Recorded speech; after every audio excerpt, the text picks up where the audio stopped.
말씀과 은혜를 나누겠습니다. 오늘은 유다와 이스라엘의 왕정을 짚어보는 것으로 말씀을 시작합니다. 아시다시피 이스라엘이 출애굽한 후에 여호수아를 따라서 가나안 땅에 들어갑니다. 그리고 사사 시대가 시작되었고 드디어 왕정이 시작되는데 이스라엘의 초대 왕은 여러분이 잘 아시는 것처럼 사울 왕입니다.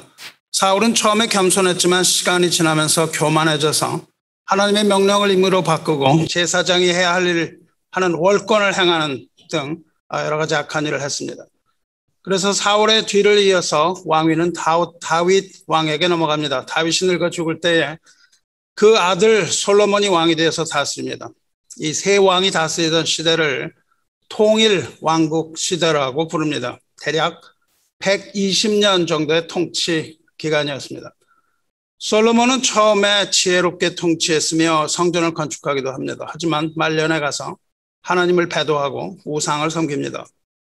하나님께서 용서해 주시지만 솔로몬의 배도로 이스라엘은 왕국이 분열됩니다. 그 이후를 분열 왕국 시대라고 부릅니다. 남쪽에 있던 유다 지파와 베냐민 지파 두 지파만이 남아서 남유다를 건국하고 북쪽에 있던 나머지 10지파가 북이스라엘을 건국하여 대치합니다. 당연히 북이스라엘이 영토도 넓고 백성도 많은 우위를 차지했겠죠. 그렇지만 북이스라엘 왕국은 그 후에 뿔뿔이 흩어져서 명맥이 끊어졌고 남쪽에 남은 유다 지파와 베냐민 지파의 그 유다 왕국의 후예들은 유대교를 보존하여 현재 정통 유대인들의 조상들이 됩니다.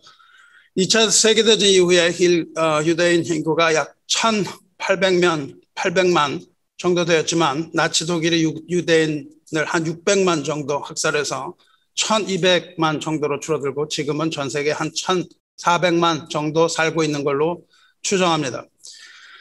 그렇게 분열 왕국이 된 후에 이스라엘의 초대 왕은 여로보암입니다. 여로보암은 10지파의 반란을 주도했으며 거짓 종교로 이스라엘을 죄짓게 합니다. 그 후 남유다에게 패하고 하나님께서 치심으로 사망합니다. 여로보암을 이어서 나답이 왕이 됩니다.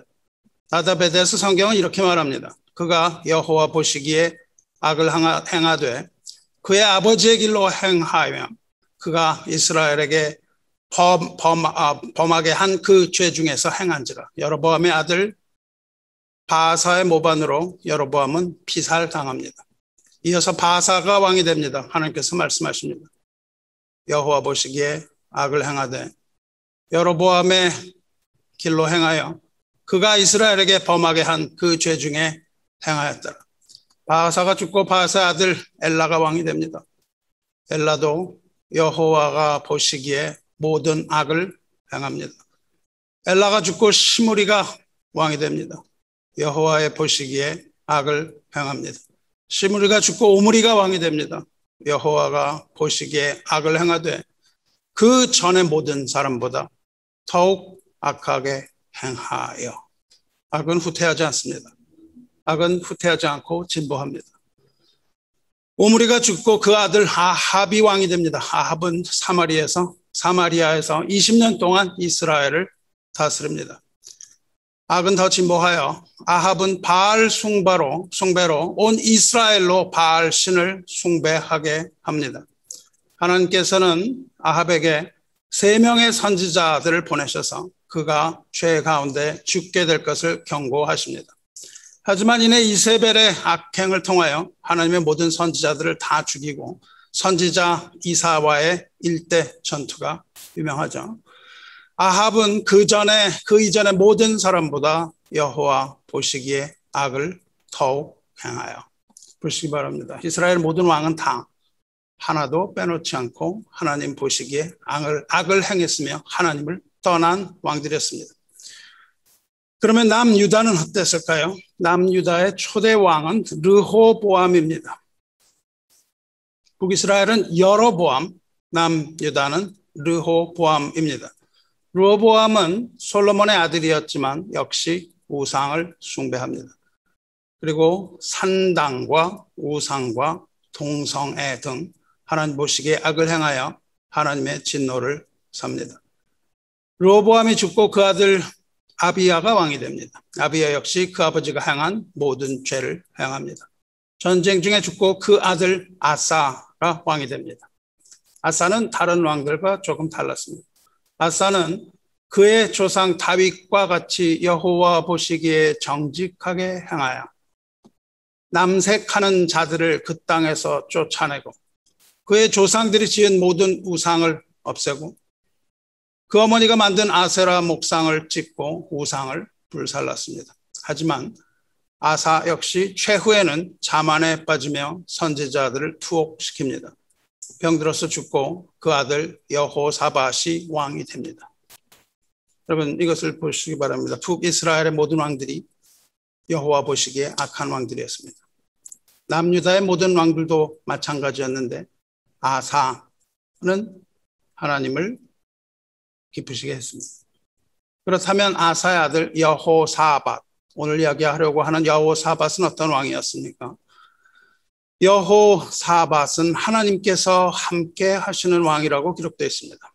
역대하, 오늘 읽은 역대하 20장 앞에 17장에 잘 기록되어 있습니다. 여호와께서 여호사밧과 함께 하셨으니 이는 그가 그의 조상 다윗의 처음 길로 향하여 바알들에게 구하지 아니하고 오직 그의 아버지의 하나님께 구하며 그의 계명을 행하고 이스라엘의 행위를 따르지 아니하였습니다. 그러므로 여호와께서 나라를 그의 손에서 견고하게 하시매 유다 무리가 여호사밧에게 예물을 드렸으므로 그가 부귀와 영광을 크게 떨쳤더라. 그가 전심으로 여호와의 길을 걸어 산당들과 아세라 목상들도 유다에서 제거하였더라. 이렇게 되었습니다. 여호사밧은 남유다 처음으로 하나님 보시기에 정직하고 합당한 왕이었습니다. 수많은 업적을 이루고 나라를 부국강병하게 만든 왕입니다. 기원전 872년, 지금으로부터 한 3000년 전이죠. 그때 등극해서 국방력을 대폭 강화하고 종교개혁을 실시해서 백성을 하나님에게로 돌아오게 합니다. 교육사업에 착수해서 후손에게 하나님의 말씀을 가르칩니다. 여호사밧은 전 국토를 요새화합니다. 그리고 요소의 성읍을 건축합니다. 모세의 율법을 따라서 사법제도를 만들고 통치와 행정과 정치를 그런 어떤 조직을 다 재정비합니다. 그런데 여호사밧의 통치하에 유다가 그렇게 태평성대를 누리고 있던 중에 큰 일이 발생합니다. 모압과 암몬과 마혼이 연합하여 거대한 연합군이 여호사밧의 남유대를 공격한 사건입니다. 그것이 오늘 20장 말씀의 배경입니다. 연합군이 공격해 오니까 여호사밧은 그 보고를 받습니다. 큰 무리가 바다 저쪽 아람에서 왕을 치러 오는데 이제 하사손 다말 곧 엔게디에 있나이다. 엔게디는 제가 지난 설교 때 말씀드렸습니다. 그 에스겔의 성전에서 나오는 물이 엔게디와 또 그 반대쪽까지 완전하게 거기에 그물이 쳐지는 걸 얘기하죠. 엔게디는 사해 서쪽에 있습니다. 모압과 암몬은 사해 남쪽과 남동쪽에 있습니다. 그리고 하사손 다말이라고 불리는 곳 엔게디는 사해 남서쪽 거의 서쪽에 유다 땅 바로 코앞에 있습니다. 아주 지척까지 적군이 침공해 들어올 때에 여호사밧이 그 보고를 받습니다. 그래서 유다는 국가적 위기에 처합니다. 적이 눈앞에 와서 풍전등화와 같은 사태가 된 겁니다. 이 소식을 들은 여호사밧과 유다는 큰 두려움에 휩싸입니다. 하지만 결론적으로 여호사밧은 지혜로서 이와 같은 위기를 버텨내고 마침내 승리를 이룹니다. 오늘부터 3주 동안에 걸쳐서 이 전쟁에 관하여 알아보려고 합니다. 그리고 여호사밧이 그 전쟁에서 승리하게 된 비결을 살펴봄으로써 성도가 영적인 전쟁에서 승리하는 태도와 비결에 대해서 알아보려고 합니다. 3절을 보면 그 소식을 듣고 여호사밧이 두려워한다고 되어 있습니다. 근데 좀 이상합니다. 설명해드린 것처럼 여호사밧은 다른 왕들과 달리 국방에 온 힘을 다 쏟았던 왕이기 때문에 그렇습니다. 국방과 정치에 온 힘을 다 쏟았어요. 17장을 보면 여호사밧이 등극하자마자 얼마나 열심히 그리고 효율적으로 국방에 만전을 기했는지 알 수 있습니다. 아사의 아들 여호사밧이 대신하여 왕이 되어 스스로 강하게 하여 이스라엘을 방어하되 유다 모든 견고한 성읍에 군대를 주둔시키고 또 유다 땅과 그의 아버지 아사가 정복한 에브라임 성읍들의 영문을 두었더라. 여호사밧은 국력을 키우고 군대를 강성하게 하고 군대의 진영을 구축해서 국가 방위에 만전을 다했습니다. 그렇다면 연합군이 공격해 온다고 해도 그렇게 두려워할 일은 아니지 않습니까? 이미 준비가 다 된 상태인데. 그런데도 여호사밧은 그 소식을 듣고 두려움했답니다. 왜 그럴까요? 그것을 알기 위해서 우리는 성경을 차분히 읽어가야 되죠. 겉으로 보기에는 그 모압 연합군이 침공함으로 인한 두려움 같아 보입니다. 그런데 사실 여호사밧이 진정으로 두려워한 것은 연합군의 침공이 아닙니다.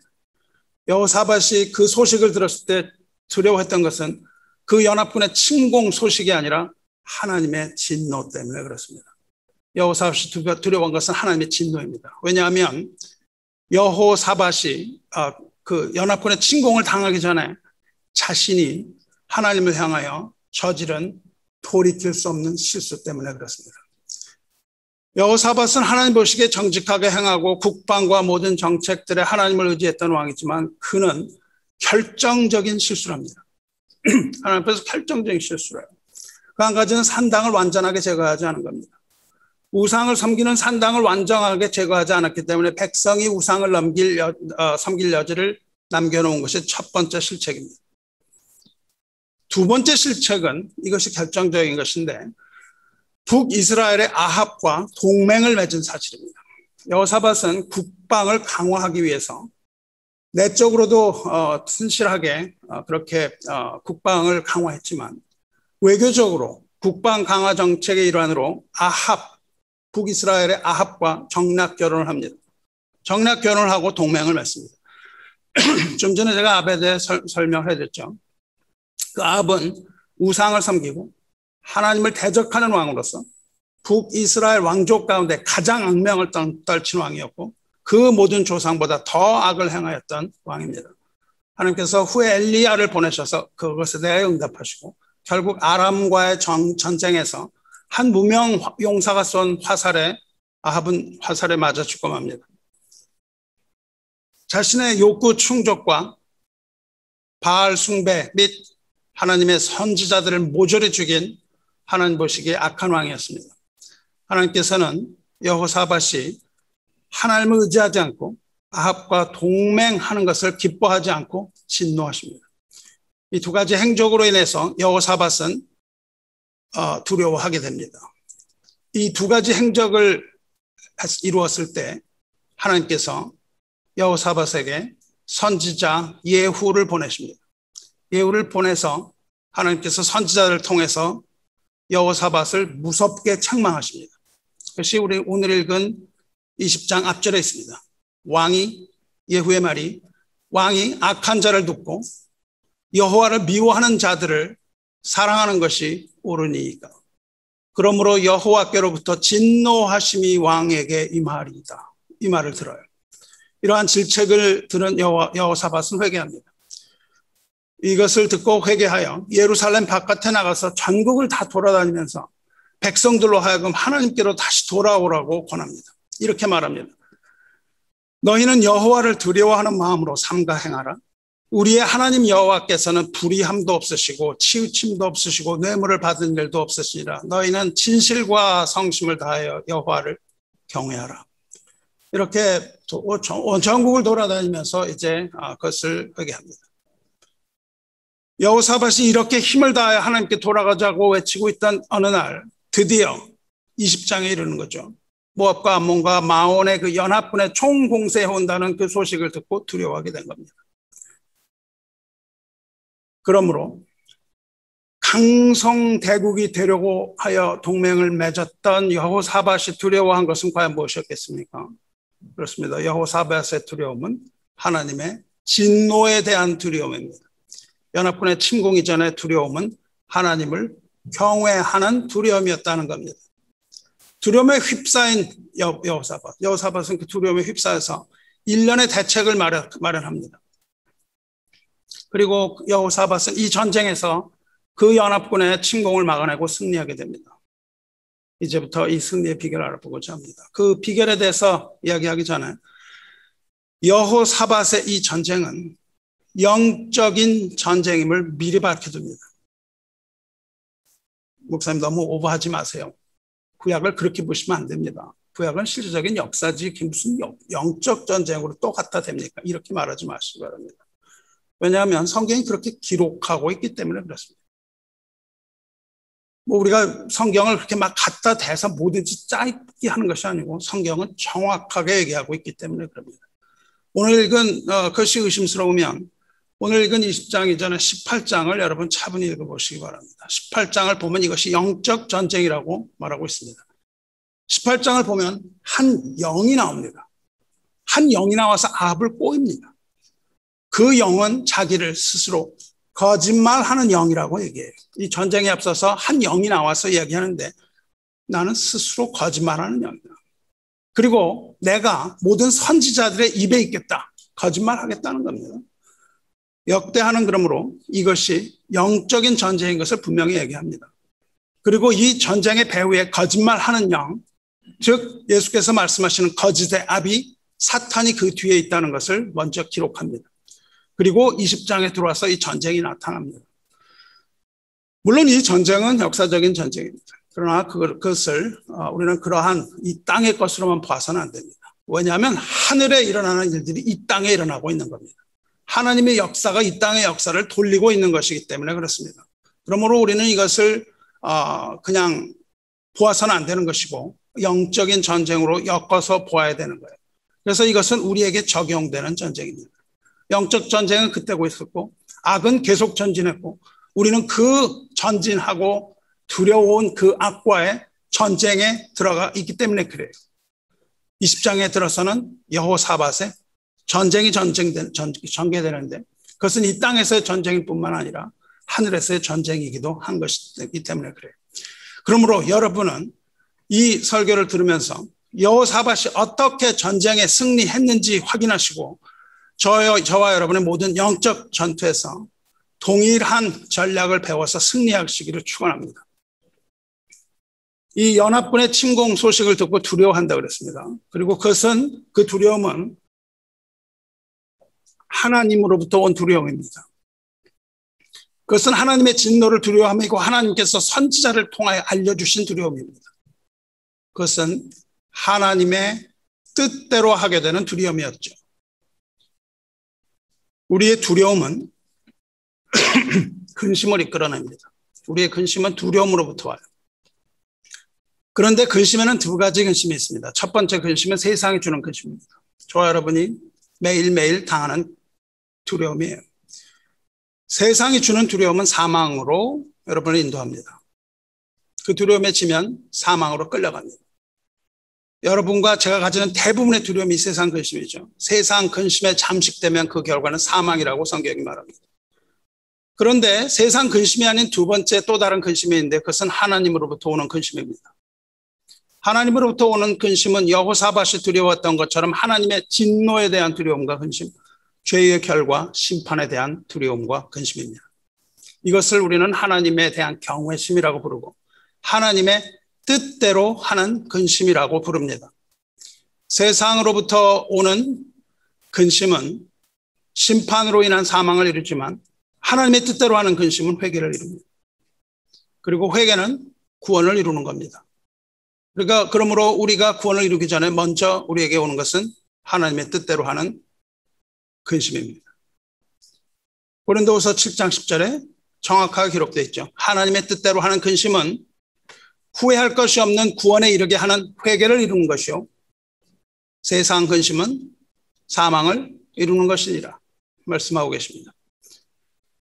그래서 여호사밧에게 먼저 임한 것은 회개의 영입니다. 그러므로 여호사밧은 회개하는 심정으로 하나님을 향하여 얼굴을 돌립니다. 하나님을 향하여 얼굴을 돌려 간구하고 곧바로 한 것이 유다 백성에게 금식하라고 공포합니다. 온 백성에게 금식을 선포합니다. 이렇게 왕이 전국에 금식을 선포한 것은 여호사밧의 이것이 처음입니다. 성경에 나온 첫 번째입니다. 그 전에 왕이 혼자 금식했던 일은 있습니다. 그렇지만 전 국민으로 하여금 금식하라고 공포해서 명한 것은 처음입니다. 그리고 여호사밧이 공포한 대로 모두가 유다 성읍에 모여서 금식하며 하나님께 간구합니다. 이 영적 전쟁에서 우리가 발견하는 첫 번째는 회개와 금식입니다.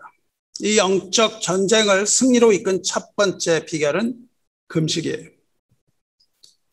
오늘은 이 영적 전쟁을 승리로 이끄는 첫 번째 금식에 대해서 하나님의 말씀 나누겠습니다. 말씀드린 대로 하나님의 백성은 영적인 전쟁 가운데 있음을 알아야 됩니다. 우리의 전투는 혈과 육을 상대하는 것이 아니라 하늘에 있는 악한 영들을 상대하는 전투이기 때문에 그렇습니다. 하나님께서는 그 백성들이 마귀와 전투를 벌일 때에 그때 입을 하나님의 전신갑주, 즉 진리의 허리띠와 의의 호심경, 평안의 복음의 신, 믿음의 방패, 구원의 투구를 주십니다. 그것들은 모두 수비하는 무기들인데 공격 무기로 주신 것이 있습니다.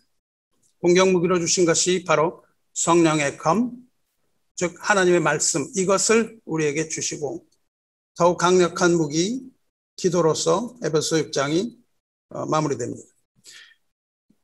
이렇게 유일한 공격 무기인 하나님의 말씀, 성령의 검으로 시험하는 마귀와 광야에서 예수님께서도 시험하는 마귀와 하나님의 말씀으로 영적 전투를 벌이시고 마침내 승리하십니다. 모두 신명기 말씀이죠. 그렇게 말씀의 검으로 마귀를 베셨습니다. 그런데 그 말씀의 검으로 승리하기 이전에 주님께서 40일 동안 금식하셨습니다. 그리고 금식과 더불어 기록된 하나님의 말씀으로 승리하셨습니다. 할렐루야. 하나님이 기뻐하시는 금식은 영적 전투에 있어서, 우리 영적 전투에 있어서 하나님이 기뻐하시는 금식은 승리의 문을 여는 열쇠입니다. 주의해서 들으시기 바랍니다. 승리의 열쇠는 금식이 아니라 하나님이 기뻐하시는 금식입니다. 액센트는 하나님이 기뻐하시는 에 있어요. 금식에 있지 않고. 승리의 열쇠는 하나님이 기뻐하시는 금식에 있습니다. 하나님이 기뻐하시는 금식은 영적 전투에서 승리를 가져다 주는 보장의 열쇠입니다. 그렇다면 어떤 것이 하나님 기뻐하시는 금식인지 알아보고 그 뜻대로 금식함으로 영적 승리를 얻으시기를 축원합니다. 하나님이 기뻐하시는 금식은 이사야서 58장에서 자세하게 이야기하십니다. 58장 6절에 내가 기뻐하는 금식은 흉악의 결박을 풀어주며 멍에의 줄을 끌어주며 압제당하는 자를 자유하게 하며 모든 멍에를 꺾는 것이 아니겠느냐. 이것이 하나님께서 기뻐하시는 금식의 유익입니다.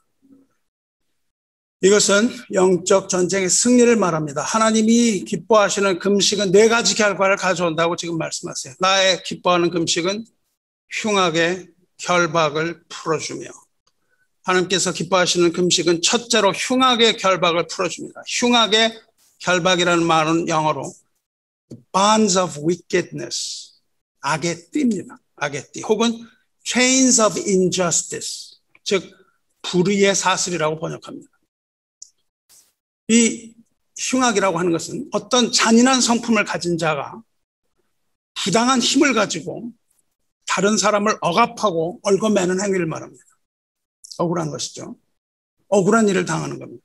억울한 일을 당할 때 그것이 풀어진다는 겁니다. 여러분이 억울한 일이나 혹은 불의한 일을 당할 때 그것이 우리에게 사슬로 다가오는 겁니다. 우리를 통에 매는 거예요. 억울하거나 부당한 일을 당했습니까? 하나님께서 기뻐하는 금식은 그러한 부당함의 사슬로 결박한 그 흉악의 사슬을 풀어줍니다. 그렇다면 그 사슬은 어디로 왔습니까? 어디로부터 왔습니까? 나로부터 온 것이 아니고 그 사슬은 마귀로부터 온 것입니다. 그 사슬은 죄와 사망의 사슬입니다. 마귀는 우리에게 죄와 사망의 사슬로 얽어맵니다. 부당하고 억울한 것이죠. 영적인 눈을 뜨고 보면 넓은 길을 가고 있는 사람들이 많이 보입니다. 이렇게 넓은 길을 가고 있는 사람들은 그 손목과 발목을 이 흉악의 사슬로 결박당한 채로 그 넓은 길을 걸어가고 있습니다. 그렇게 터벅터벅 걸어가고 있지만 수많은 사람들은 손발이 결박당한 것도 모른 채로 그 넓은 인생길을 빨리 걷는 줄 알고 뛰어가고 있습니다. 얼마나 힘이 들겠습니까? 우리의 인생이 힘든 것은 바로 그것 때문에 그렇습니다. 쇠사슬에 묶여 있으면서도 묶여 있는 것을 모르고 뛰어가려고 하는 것이죠. 넓은 길인 줄 알고 번영의 길인 줄 알고 뛰어가려고 합니다. 그런데 우리가 영적인 눈을 뜨면 하나님이 기뻐하시는 금식은 그 흉악의 결박에 묶여 있다는 것을 보게 하는 겁니다. 하나님 기뻐하시는 금식으로서 우리를 묶고 있는 그 쇠사슬을 보게 되고 그 금식을 통해서 기뻐하시는 금식을 통해서 흉악의 결박이 다 풀어지게 되는 겁니다.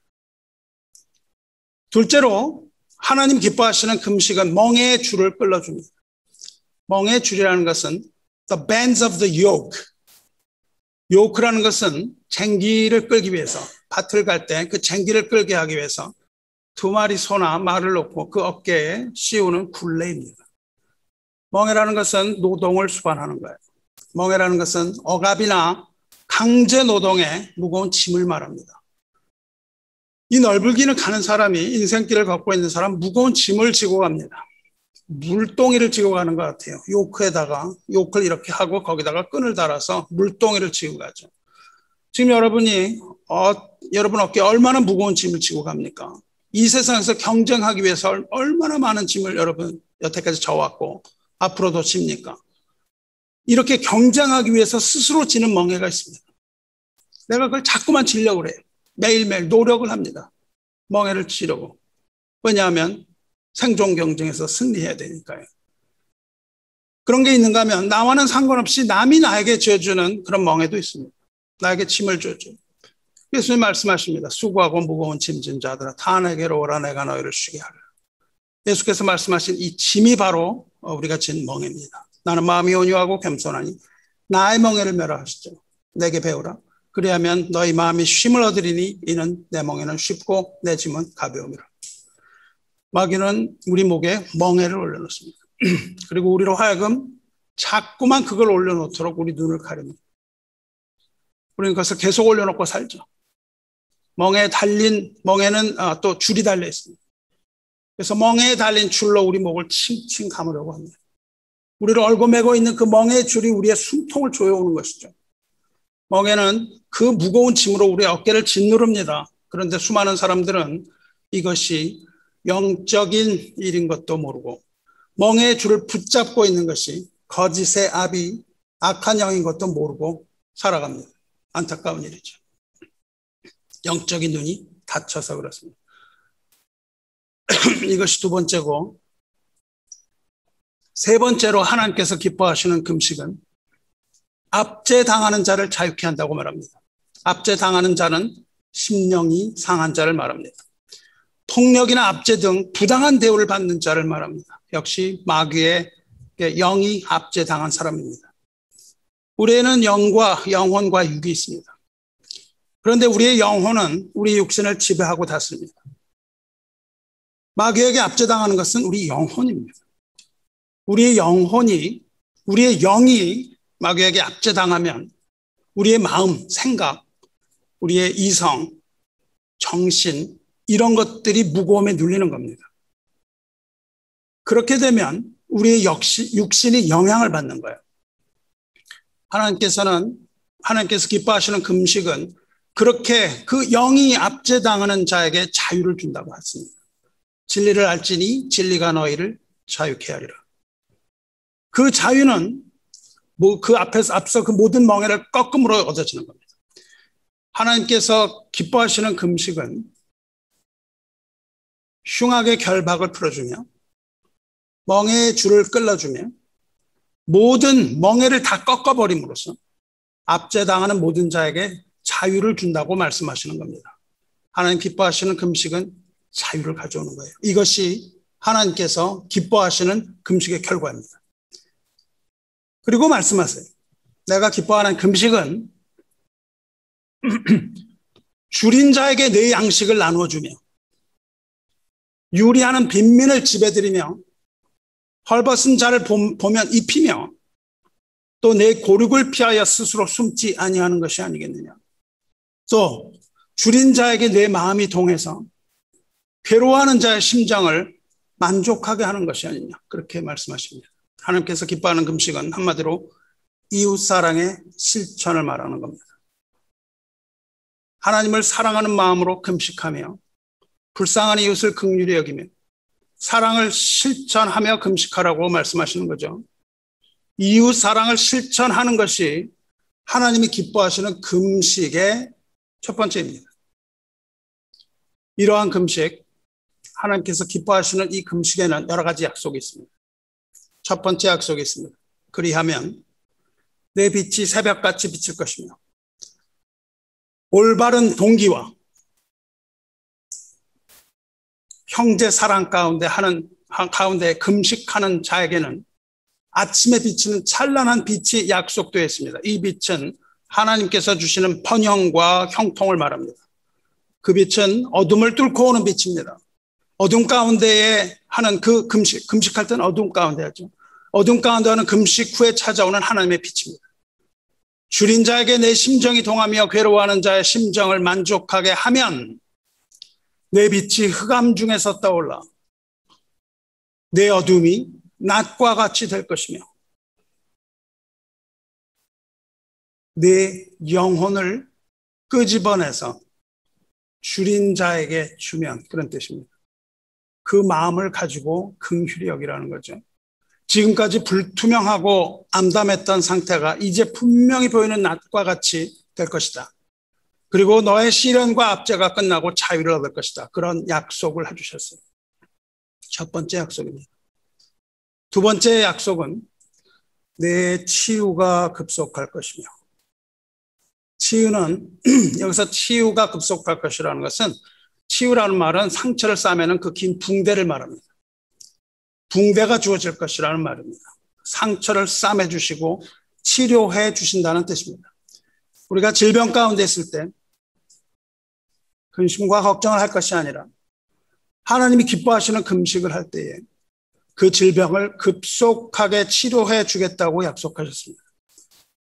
물론 여기서 질병은 육신의 질병만을 말하는 것이 아니고 멍든 가슴과 정신적인 마음의 병을 포함하는 것이며, 또한 영적인 병, 죄의 문제를 다 포함하는 것이죠. 즉 전 인격적인 상처의 치료가 급속하게 이루어질 것이라고 말씀하십니다. 하나님께서 우리의 질병을 고쳐주실 것을 분명하게 믿고 하나님 기뻐하시는 금식으로 몸과 마음이 치유받으시기를 주님의 이름으로 축원합니다. 이것이 두 번째 약속입니다. 또 하나의 약속이 주어져 있는데, 내 공의가 내 앞에 행하고, 내 공의라는 것은 하나님에 대한 믿음과 순종을 말합니다. 믿음과 순종과 하나님의 뜻대로 하는 금식이 우리를 자유와 평화의 길로 이끄는 선봉장이 될 것이라는 겁니다. 우리를 자유와 평화로 이끄는 선봉장이 있어서 그것이 우리를 인도하여 간다는 거예요. 금식 가운데 여러분 앞에 서서 가는 의가 여러분을 의의 길로 인도하게 되기를 축원합니다. 세 번째 약속이고, 또 약속이 주어졌는데 네 번째 약속은 여호와의 영광이 내 뒤를 호위하리니. 여호와의 영광이란 곧 하나님 자신을 말합니다. 이스라엘 백성이 애굽에서 나올 때 그 뒤를 애굽 군대가 맹렬하게 추격했습니다. 그런데 그렇게 추격하던 애굽 군대와 이스라엘 백성, 도망가던 이스라엘 백성 사이에 두 개의 기둥이 섭니다. 하나는 불기둥이요, 하나는 구름 기둥입니다. 구름기둥과 불기둥이 서서 그 불기둥으로 애굽 군대를 가로막습니다.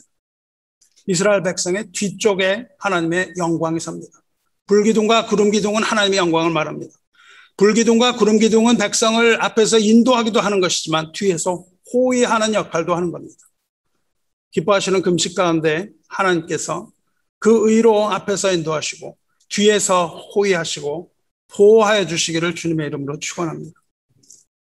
다섯 번째 약속이 있고 여섯 번째 약속이 있는데, 다섯 번째 약속은 내가 부를 때에 내가 응답하겠다 합니다.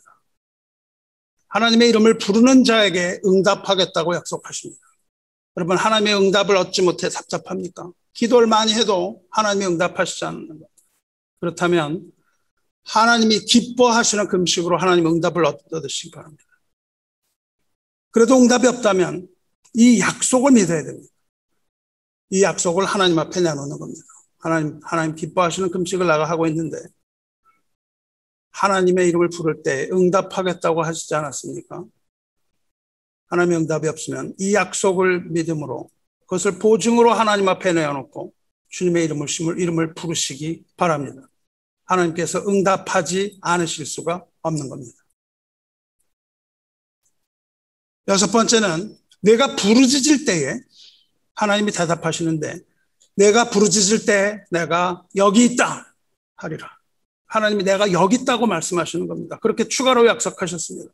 금식 가운데 주님의 이름을 부르오니 응답하시고 주님께 내가 부르짖으오니 내가 여기 있다고 응답하여 주옵소서, 이렇게 간절한 마음으로 기도하시기 바랍니다. 단 금식이 아니라 하나님이 기뻐하는 금식이라는 걸 잊지 마시기 바랍니다. 일곱 번째 약속입니다. 이 기뻐하시는 금식에는 약속이 많이 있습니다. 여호와가 너를 항상 인도하여 메마른 곳에서도 내 영혼을 만족하게 합니다. 마른 곳이라는 것은 가뭄 때문에 말라 비틀어진 곳입니다. 하지만 이것은 단순히 마른 땅에 비가 온다는 게 아닙니다. 왜냐하면 여기서 혜택을 받는 것은 우리의 영혼이기 때문에 그렇습니다. 여호와가 너를 항상 인도하여 메마른 곳에서도 내 영혼을 만족하게 하리라 말씀하셨어요. 하나님께서 기뻐하는 금식으로 마른 곳에서도 영혼이 만족을 얻게 될 겁니다. 오랜 고통에서 벗어난 자가 얻을 수 있는 마음의 평안을 말합니다. 하지만 이 약속은 점점 더 깊어지는데, 이 약속은 더 나아가서 메시아이신 예수 그리스도 안에서 얻을 진정한 평화를 말합니다.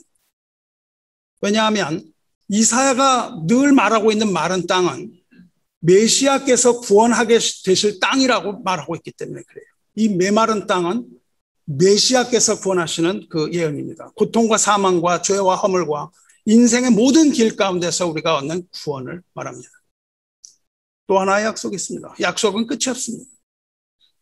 여덟 번째 약속입니다. 너는 물된 동산 같겠고 물이 끊어지지 아니하는 샘 같을 것이니라.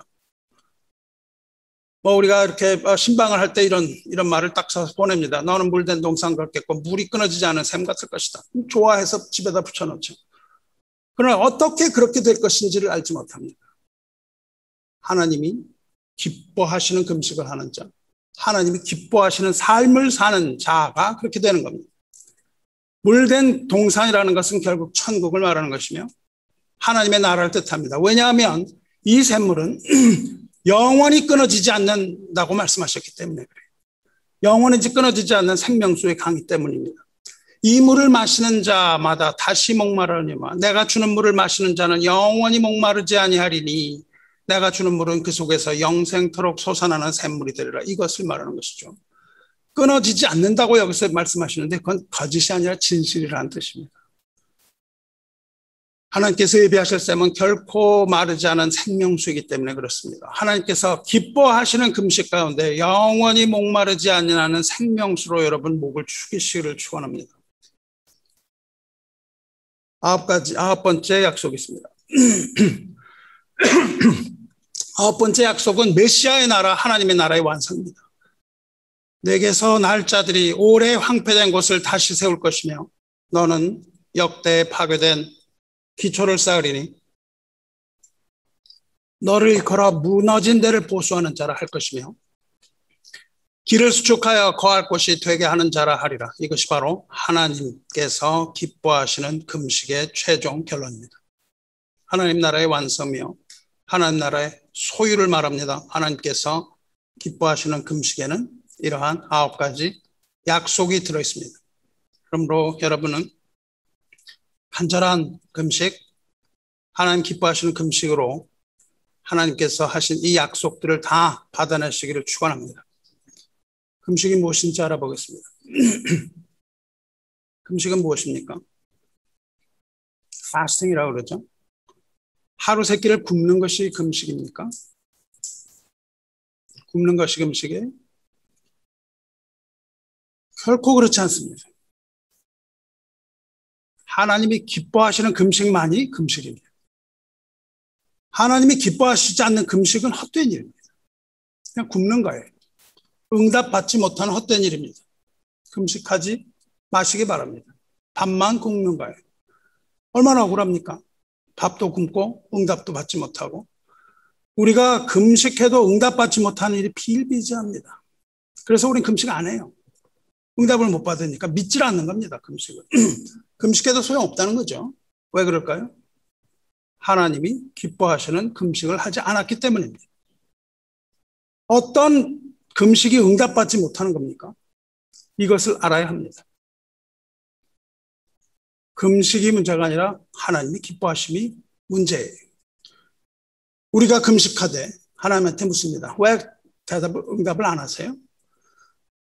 우리가 금식하되 어찌하여 주께서 보지 아니하시오며 묻는다는 겁니다. 우리가 마음을 괴롭게 하되 어찌하여 주께서 알아주지 아니하시나이까? 이렇게 하나님한테 반문한다는 거예요. 금식하는데 하나님 그런 약속하셨는데 왜 응답받지 못합니까? 우리가 금식해도 응답받지 못하는 이유는 금식의 목적과 의도를 외면하고 현실상의 축복을 비는 수단, 종교적인 수단으로 금식하기 때문입니다. 금식은 마음을 괴롭게 하는 것이 아닙니다. 예수님께서 오늘 말씀하시죠. 금식할 때 너희는 외식하는 자들과 같이 슬픈 기색을 보이지 말라. 그들은 금식하는 것을 사람에게 보이려고 얼굴을 흉하게 하느니라. 내가 진실로 너희에게 이르노니 그들은 자기 상을 이미 받았느니라. 금식할 때 왜 슬픈 표정 하나요? 사람들에게 나 금식한다 이렇게 보이려고 슬픈 얼굴을 한다는 겁니다. 그렇다면 그것은 하나님께 보이는 금식이 아니라는 겁니다. 사람에게 보이는 금식이죠. 힘이 없는 척 하는 것. 진짜 힘이 없죠. 굶으면 힘이 없어요. 그러니까 힘이 없다고 하죠. 뭐 슬픈 표정이 되겠죠. 며칠 굶으면 그렇겠죠. 괴로운 표정, 또 어떨 경우는 경건한 표정을 하고 뭐 겉모습으로 회개하는 것 같은 그런 겉모습을 하는, 이런 건 참된 금식이 아니라는 겁니다. 만일 사람에게 잘 보이려고 금식한다면 그 상이 이미 주어진다는 겁니다. 금식하면 상이 있어요. 사람에게 잘 보이려고 금식한다면 상을 이미 받은 겁니다. 왜냐하면 그 금식의 목적이 사람에게 보이기 위한 것이었으므로. 내가 사람에게 보이기 위한 것인데 사람이 좋게 보았으면 그 금식의 상을 이미 받았다는 거예요. 그러므로 하나님은 아무 상관이 없고 하나님이 주실 것은 없다는 겁니다. 아까 우리가 알아보지 않았습니까? 하나님이 기뻐하시는 금식이라야 하나님이 응답하시는 금식이라고요. 금식하는 날 내가 부를 때 나 여호와가 응답하겠고 내가 부르짖을 때는 내가 여기 있다 하리라 약속하시지 않았습니까? 그러니까 금식하는 날은 하나님의 응답을 받는 날입니다. 우리가 하나님 기뻐하시는 금식을 하는 날은 하나님의 응답을 받는 날이에요. 그 날이 어떻게 슬픈 날입니까? 하나님의 응답을 받는 날은 기쁜 날이 아닙니까? 이렇게 금식하는 날은 하나님의 응답을 받고 하나님의 약속을 받는 기쁜 날입니다. 그러니까 하나님 기뻐하시는 금식을 하는 날은 기뻐서 뛰어야 하는 날입니다. 그러므로 금식하는 날은 머리에 기름을 바르고 기쁨으로 하나님 앞에 나가는 날입니다. 그런데 금식하기 전에 아주 중요합니다. 잘 들으시기 바랍니다. 금식하기 전에 주의해야 할 일이 몇 가지 있습니다. 아주 크리티컬합니다. 보라, 너희가 금식하면서 논쟁하며 다투며 악한 주먹으로 치는도다. 너희가 오늘 금식하는 것은 너희 목소리를 상달하게 하려는 것이 아니니라. 이것이 어찌 내가 기뻐하는 금식이 되겠으며 이것이 어찌 사람의 자기의 마음을 괴롭게 하는 날이 되겠느냐. 그의 머리를 갈대같이 숙이고 굵은 배와 재를 꿰는 것이 펴는 것을 어찌 금식이라 하겠으며 여호와께 연락될 날이라 하겠느냐. 하나님이 받지 않으신다는 겁니다. 논쟁하고 다투는 것, 악한 주먹으로 치며 금식하는 것, 이런 금식은 하나님 앞에 연락되지 않는 금식이라는 거예요. 아까 말씀드렸죠. 형제 사랑이 금식의 핵심인데 논쟁하는 것과 다투는 것과 악한 주먹으로 치면서 금식하는 것, 이것은 하나님 앞에 연락되지 않는 금식입니다. 예수님께서 말씀하신 대로 여기서 주먹으로, 악한 주먹으로 친다 하면 뭐 정말로 폭력을 해서 얼굴 한 대 때리는 것이 아니고 마음으로 형제를 미워하는 것을 뜻합니다. 주안에 사랑하는 형제 여러분, 금식 전에 우리가 마음으로 미워하는 사람이 있으면 그 금식은 절대 응답받지 못합니다. 거짓의 아비와 우리는 싸워야 하는데 이 거짓의 아비와 싸움에 있어서 우리 자신이 그 거짓된 마음을 가지고 나가면 영적 전쟁에서 패배할 수밖에 없습니다. 마귀와 싸우는 영적 전쟁은 먼저 마음속에 있는 원망과 미움을 우리 마음에서 몰아내는 것으로 시작합니다.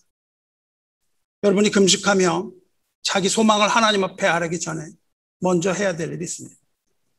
그것은 먼저 금식 기도의 응답을 받아내기에 합당한 그릇이 되어야 합니다. 응답을 받기 전에 그 응답을 받기에 합당한 그릇은 빈 그릇이어야 합니다. 깨끗한 빈 그릇이라야 하나님께서 채우시는 것이죠. 미움과 증오와 세상의 두려움, 이런 것들로 가득하면 그것을 금식의 응답으로 채울 수가 없습니다. 이미 더러운 것이 가득 차 있기 때문에 그래요. 그래서 먼저 우리는 금식하기 전에 우리 마음에 있는 더러운 구정물을 버려야 합니다. 그것을 버리고 깨끗하게 닦아야 합니다.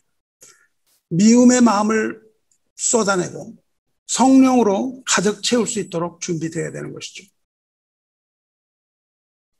이전에 이 금식에 대해 이야기하기 전에 예수님께서 말씀하십니다. 너희가 사람의 잘못을 용서하면 너희 하늘 아버지께서도 너희 잘못을 용서하시려니와 너희가 사람의 잘못을 용서하지 아니하면 너희 아버지께서도 너희 잘못을 용서하지 아니하시리라. 그리고 금식에 관한 말씀을 하십니다. 금식 기도 이전에 먼저 우리는 용서할 수 있는 마음을 간구해야 됩니다.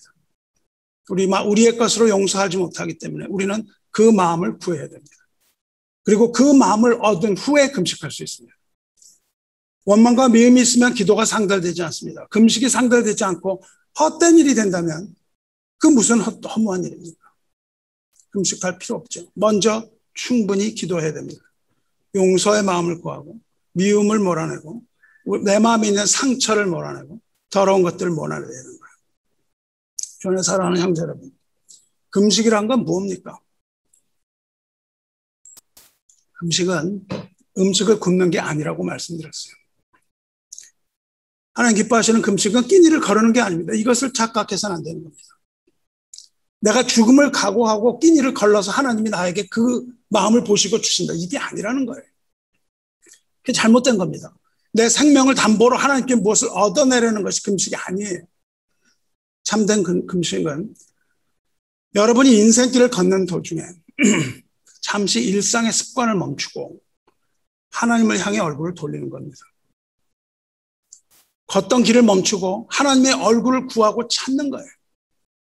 주님 앞에서 겸허하고 겸손해지기 위해서 가던 길을 멈추어 서는 것이 중요합니다.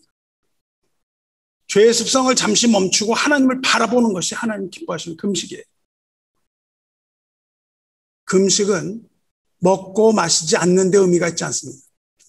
여러분, 우리가 하루 3끼 먹고 마시는 것은 평생 우리가 하루도 거르지 않는 습관이 아닙니까? 끼니를 거르는 것이 아니라 이 습관을 거르는 것이 금식입니다. 하나님을 향해 서서 육의 양식을 끊고 영의 양식을 구하는 것이 금식이에요. 그러므로 금식의 중심에는 하늘의 양식인 하나님의 말씀이 있는 겁니다. 이 세상의 육신의 음식을 끊고 하나님의 말씀으로 채우는 것이에요. 그러므로 우리는 금식하는 가운데 하나님의 말씀을 듣고 기도하면서 금식해야 되는 겁니다. 밥을 굶는 게 능사가 아닙니다. 하나님의 말씀을 먹는 겁니다. 이 금식이 영적인 전쟁에서 승리하는 병기입니다. 그것이 바로 금식 중에 우리가 얻을 성령의 검, 곧 하나님의 말씀인 거예요. 이 세상의 양식을 끊고 하나님의 말씀, 성령의 검을 받아쥐는 것이 금식입니다. 진리의 말씀과 하나님의 능력으로 의의 무기를 좌우에 가지고 영적인 전쟁을 하는 것이 금식이에요. 나의 마음을 침공해 들어오는 그 미움을 몰아내고 나의 마음에서 뺏어가는 사랑을 내가 되찾고 하나님 앞에 내가 나의 삶의 일상을 끊고 하나님 앞에 서는 것, 이것이 금식입니다. 이것이 하나님 기뻐하시는 금식입니다. 말씀 가운데 금식을 함으로 하나님의 응답을 얻어내시기를 축원합니다. 금식은 죄의 습성을 끊는 거고 하나님을 향하여 서되 겉으로 티를 내지 않고 하나님과의 긴밀한 곳으로 들어가는 겁니다. 하나님과의 긴밀한 장소로 들어가는 거예요. 하나님의 친밀함을 얻어내는 겁니다. 즉 하나님을 독대하는 겁니다. 금식 가운데 하나님을 독대해야 돼요. 너는 금식할 때 머리에 기름을 바르고 얼굴을 씻으라. 이는 금식하는 자로 사람에게 보이지 않고 오직 은밀한 중에 계신 내 아버지께 보이게 하려 함이라. 은밀한 중에 보시는 내 아버지께서 갚으시리라 말씀하십니다. 금식은 반드시 사람에게 보이지 말고 은밀한 중에 기도의 독방에서 하나님 만나시기 바랍니다. 은밀한 중에 보시는 아버지께서 받게 되기를, 갚으심을 얻게 되기를 주님의 이름으로 축원합니다. 마지막으로 가장 중요한 것이 있습니다.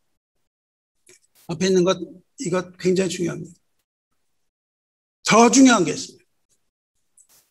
이것은 금식뿐만 아니라 여러분의 주일과도 관계가 있는 너무나도 중요한 신앙의 핵심 중에 핵심입니다. 하나님의 응답을 듣기 원하신다면 부디 이것을 가슴 깊이 칼로 새겨서 여러분의 심장에 새겨서 들으시기 바랍니다. 금식은 가던 길을 멈추고 하나님 앞에 멈추어 서는 거라고 말씀드렸어요. 가던 길, 습관적인 일상을 끊고 하나님 앞에 멈추어 서서 독방에서 하나님 만나는 게 금식이라고 말씀드렸습니다. 그러므로 금식은 다른 데로 얼굴을 돌리지 않고 오직 하나님에게로 얼굴을 향하고 하나님만을 향하여 서는 겁니다. 다른 곳에 항문을 팔면 그것은 이미 하나님 기뻐하시는 금식이 아닙니다. 다른 곳을 바라보고 하나님께 기도한다면 그것은 하나님 기뻐하시는 기도가 아니고 하나님이 응답하지 않겠다고 하신 말씀입니다. 3절에 그래서 그렇게 말씀하십니다. 보라, 너희가 금식하는 날에 오락을 구하며 온갖 일을 시키는도다 말씀하십니다. 이것이 어찌 내가 기뻐하는 금식이 되겠느냐? 하나님이 기뻐하시는 금식은 여러분이 좋아하고 즐기는 것을 포기하는 일입니다. 다른 것을 바라보지 않는 거예요. 평소에 포기하지 못하던 것을 금식하는 날은 포기해야 됩니다. 일상을 그대로 살면서 하는 금식은 응답받지 못합니다. 절대 응답받지 못해요. 오락을 하면서 금식하는 일은 아무 소용없는 일이라고 말씀하십니다. 금식하는 사람 힘들죠. 그래서 누워서 금식합니다. 누워서 유튜브를 보면서 금식하는 금식은 아무 소용이 없다는 겁니다. 오락을 하는 것이죠. 취미생활 포기하지 않으면서 하는 금식도 헛된 겁니다. 골프를 치면서 하는 금식과 기도는 완전 헛된 겁니다. 골프를 하루 치면은 4-4시간을 치면은 뭐 나갔다 왔다 6시간, 7시간 금식을 했지만 시간은 잘 가죠. 금식이라고 할 수 없습니다. 주식시장 시세를 알아보면서 거기에 몰두하면서 하는 금식, 헛된 금식입니다. 하지 마시기 바랍니다. 드라마를 보면 시간이 잘 가죠. 드라마를 보면서 이 지루한 금식 시간을 줄이려고 드라마를 계속 보면서 있는 것, 금식이 아닙니다. 금식하지 말고 맛있는 뷔페에 가서 드시기 바랍니다. 보라, 너희가 금식하는 날에 오락을 구하며 온갖 일을 시키는도다. 오락을 하는 것뿐만 아니라 온갖 일을 하는 것. 회사 일을 열심히 하면서 그거에 골몰하는 것. 헛된 금식입니다. 일에 열중하면서 금식하는 일, 헛된 금식이라고 말씀하세요. 보라 강조해서 말씀하십니다. 금식은 오직 골방에서 하나님께 집중하고 생명의 양식인 하나님의 말씀 먹는 겁니다. 그러면서 하나님과의 친밀함을 누리는 기쁨입니다. 이 세상의 음식보다도 하늘의 양식을 내가 더욱 사모한다는 고백이에요. 오락하고 놀거나 일을 하면서 시간이 빨리 가길 바라는 금식은 아예 시도도 하지 마시기 바랍니다. 헛되고 가증하다고 하나님께서 말씀하신 겁니다. 더욱 중요한 것은 이것이 비슷한 금식에만 해당하는 것이 아니라는 겁니다. 그 금식 뒤에 이어서 말씀하십니다. 이것이 주일에도 해당되는 일이라고 말씀하십니다. 주일 예배에 참석하는 것을 주일 성수라고 하지 않습니다. 여러분이 이 예배에 와서 예배 드리는 것이 주일 성수가 아닙니다. 주일 성수라는 것은 금식과 동일한 의미를 갖습니다. 주일 성수는 일주일 동안에 걷던 인생길을 멈추고 하루를 온전히 하나님께 드리는 겁니다. 그래서 하늘 양식을 먹고 하나님을 찬양하고 하나님께 감사하고 하나님께로 돌아서는 겁니다. 그래서 이 금식 얘기가 나오고 곧이어 말씀하십니다. 만일 안식일에 네 발을 금하여, 다른 데 가지 말라는 겁니다. 내 성일에 오락을 행하지 아니하고 안식일에 네 발을 금하라고 말씀하셨어요. 오락실로 가는 발을 금하라 그 말입니다. 주일에. 만일 주일을 여러분이 온전한 주일로 지키려고 생각하신다면 주일에는 발을 금해야 됩니다. 주일에는 여러분을 즐겁게 하는 오락을 행하지 말아야 합니다. 오락은 평상시 일상의 일입니다. 주일에 할 일이 아닙니다.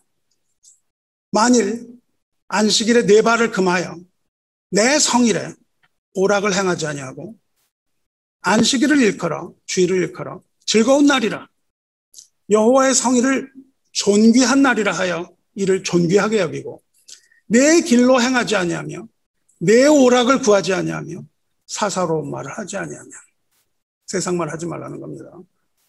주일을 기쁜 날로 맞이하라는 겁니다. 주일을 거룩한 날로 온전히 지키라고 말씀하셨습니다. 주일을 존귀하게 여기라고 말씀하셨습니다. 다른 날과 다른 날이라는 겁니다. 내 길, 즉 일상의 일과 오락을 하지 말고 하나님 앞에 안식을 구하라고 말씀하신 겁니다. 그러면 이것을 하지 않으면 천국에 못 갑니까? 아닙니다. 이것이 하나님이 기뻐하시는 주일이고 하나님이 응답하시는 주일입니다. 사사로운 일, 즉 일상의 말을 하지 말고 뭘 하라고 말씀하십니까? 하나님을 찬송하고 거룩한 말을 하라 말씀하십니다. 하나님께서는 주의 날을, 이 주일을 나의 날이라고 말씀하십니다. 나의 날에 하나님께 속한 것이에요. 그렇게 주일을 존귀하게 여기면, 그리하면 약속이 있습니다. 내가 여호와 안에서 즐거움을 얻을 것이라. 주일은 기쁜 날입니다. 내가 너를 땅의 높은 곳에 올리고 내 조상 야곱의 기업으로 기르리라. 여호와의 입의 말이니라. 하나님이 내 말이라고 말씀하세요. 이것은 제 말이 아니고 하나님의 말입니다. 하나님 말씀하십니다. 나를 존중히 여기는 자를 내가 존중히 여기고 나를 멸시하는 자를 내가 경멸하리라 말씀하셨습니다. 자기를 기쁘게 하는 오락을 하지 말고 세상 일에 골몰해서 그런 일을 하지 말고 모든 것을 주님께 맡기는 믿음을 가지고 의의 병기를 좌우에 가지며 금식일과 주일을 가장 소중하게 여겨 온전한 금식과 온전한 주일 성수를 하시기 바랍니다. 그러면 하나님께서도 여러분을 존귀하게 여기겠다고 약속하셨습니다. 이것은 금식과 주일 이 모두에 해당하는 아주 중요하고도 중요한 말씀입니다. 그리고 그 앞서서 한 영이 나와서 여호사밧에게 얘기합니다. 나는 거짓의 영이고 그 거짓 선지자들의 입에 내 말을 두어놓으라 말합니다. 그것이 바로 영적 전쟁의 실체입니다. 영적 전쟁에서 패하지 않기 위해서는 금식의 날을 지켜야 하고 또한 주일을 지켜야 합니다. 반드시 새겨 들으시고 후일에 후회할 일 없이 믿음으로 행함으로 주님의 은혜를 누리는 저와 여러분의 되시기를 주님의 이름으로 축복합니다. 말씀 맺겠습니다. 하나님께서 기뻐하시는 금식은 흉악의 결박을 풀어주며 멍에의 줄을 끌어주며 압제당하는 자를 자유하게 하며 모든 멍에를 끊는 하나님의 비밀 병기입니다. 이 모든 자유는 죄로부터 얻는 자유이며 그것은 금식 가운데 하나님이 기뻐하시는 금식 가운데 모든 죄를 씻는 예수 그리스도의 피, 생명의 양식인 말씀이 육신이 돼요. 그 성령의 감 하나님의 말씀이 육신이 되어서 이 땅에 오신 어린 양의 피를 묵상하는 가운데 얻어지는 자유입니다. 우리가 금식의 날과 주일에 묵상해야 할 것은 우리가 가져야 하는 성령의 감 하나님의 말씀은 곧 말씀, 하나님의 성령의 감, 그것이 육신이 되어 이 땅에 오셔서 십자가에 죽으신 그 어린 양의 피를 묵상하는 날입니다. 사랑하는 성도 여러분, 여호사밧은 영적 전투에서 승리하는데 첫 번째가 금식입니다. 잘 박힌 못이 빠지지 않는 것처럼 여러분도 부디 오늘 말씀을 그 못처럼 가슴에 박고 가슴에 새기고 결단하여서 여러분의 결단이 필요합니다. 결단하여서 하나님께서 기뻐하시는 금식으로 영혼의 만족을 얻으시기 바랍니다. 영혼의 만족을 약속하셨습니다. 그리하여 모든 여러분의 문제가 다 해결되며 응답을 받으며 치유가 급속하게 되며 하나님의 영광으로 호위받고 그리스도 안에서 모든 자유와 하나님의 모든 은혜와 형통과 번영을 받아 누리시기를 주님의 이름으로 축원합니다. 함께 기도하겠습니다. 은혜로우시고 자비로우신 하나님 아버지, 하나님의 은혜와 사랑에 감사드리나이다. 오늘도 주님의 은혜 가운데에 주님이 기뻐하시는 금식이 무엇인지 우리가 들었사오니 이제 그 말씀에 순종하여 성령 안에서 우리의 더러움을 몰아내고 오직 성령으로 채움으로 주님께서 기뻐하시는 금식의 약속들을 받기 원하나이다. 이 모든 비밀을 오늘 알려주셨사오니 우리로 하여금 결단하게 하시고 서원하게 하시고 주 안에서 모든 형통함을 얻고 모든 기도가 응답받으면 물론 흉악의 결박이 풀어지며 멍에의 줄이 끊어지며 마귀의 압제로부터 자유롭게 되며 주 안에서 승리를 얻게 하여 주시옵소서. 하나님의 백성들이 일상의 번거로움을 접어두고 주님과 안식을 취할 때 우리와 함께 해주시고 곡기를 끊고 하늘의 양식을 사모할 때 그 마음의 중심을 보셔서 하늘의 양식으로 채워주시고 평강과 평화로 인도하여 주시옵소서. 주님의 성의를 즐거운 날이라 일컫는 백성, 주님의 날을 오락으로 탕진하지 아니하며 오직 주님께 온전함을 드리는 자녀에게는 하늘의 신령한 곳으로 채우시며 그 마음이 시원함을 얻고 가장 귀한 보화를 얻을 수 있도록 도우시며 세상의 근심 모두 다 거두어 가주시고 참 사랑과 참 자유가 무엇인지도 또한 깨닫게 하여 주시옵소서. 몸과 마음이 병들어 싸우니 주님이 기뻐하시는 금식 가운데 치유가 신속하게 하여 주시고 흑암 중에서 하나님의 빛이 떠올라 기쁨을 얻게 하여 주시옵소서. 이 시간 천국을 사모하는 상한 심령 가운데 오셔서 어린 양의 귀한 피로 모든 죄를 양털과 같이 희게 씻어 주시옵소서. 우리를 사랑하사 주님의 이름을 부르는 모든 자들을 자유롭게 하시는 우리 주 예수 그리스도의 존귀한 이름으로 간절히 기도 드리옵나이다. 아멘.